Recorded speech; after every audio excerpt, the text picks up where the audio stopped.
Turkish Airlines flight TK1951 departs Istanbul at 8:25 on the morning of the 25th of February 2009 for its flight to Amsterdam.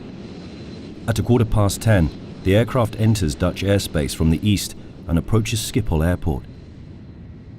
Due to a fault, the left-hand radio altimeter, one of two on board, indicates an incorrect height of -8 feet.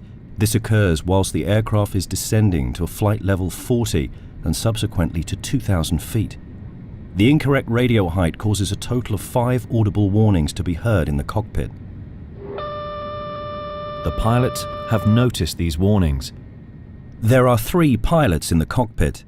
The co-pilot, who is flying the aircraft, is seated to the right. He's receiving line training from the captain, also an instructor, in the left-hand seat.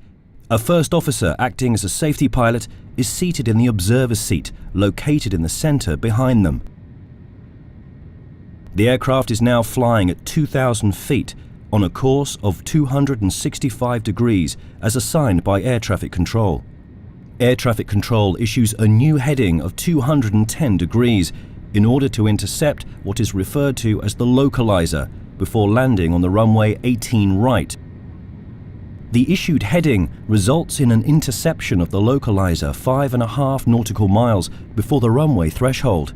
A shorter lineup with respect to the normal procedure, which should line up the aircraft at a minimum of 8 nautical miles from the runway threshold and under the glide slope. The consequence is that the final approach segment is shorter. No clearance for a further descent is issued, so the glide slope to the landing runway is now being intercepted from above.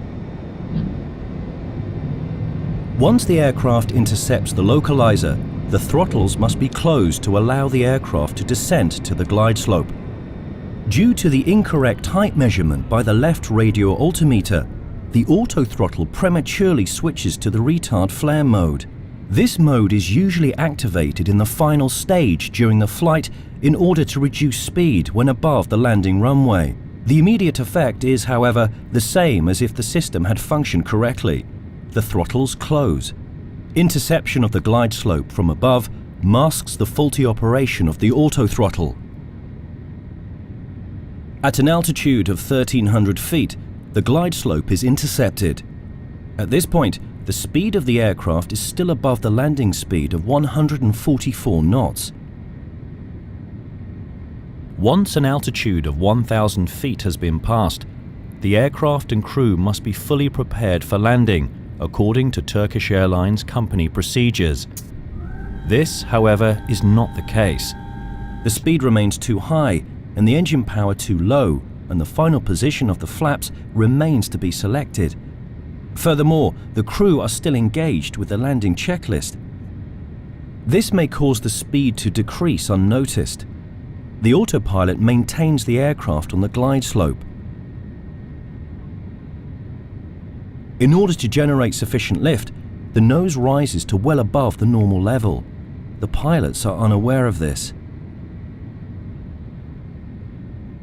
Once the speed reduced to 109 knots, the stick shaker was activated. A warning that the aircraft is traveling too slowly and is at risk of losing all lift very quickly. The pilots respond to this, but inadequately. The aircraft crashes.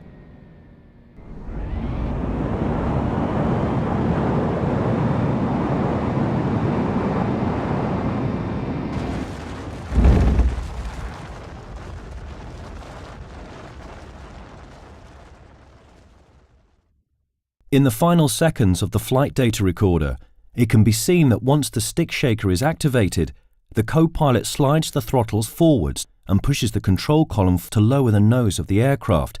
The captain takes over control, but the auto throttle is not deactivated, which means that it almost immediately closes the throttle again. The auto throttle and automatic pilot are then deactivated. 7 seconds later, full thrust is applied. By this point, there is insufficient height remaining to recover from the stall.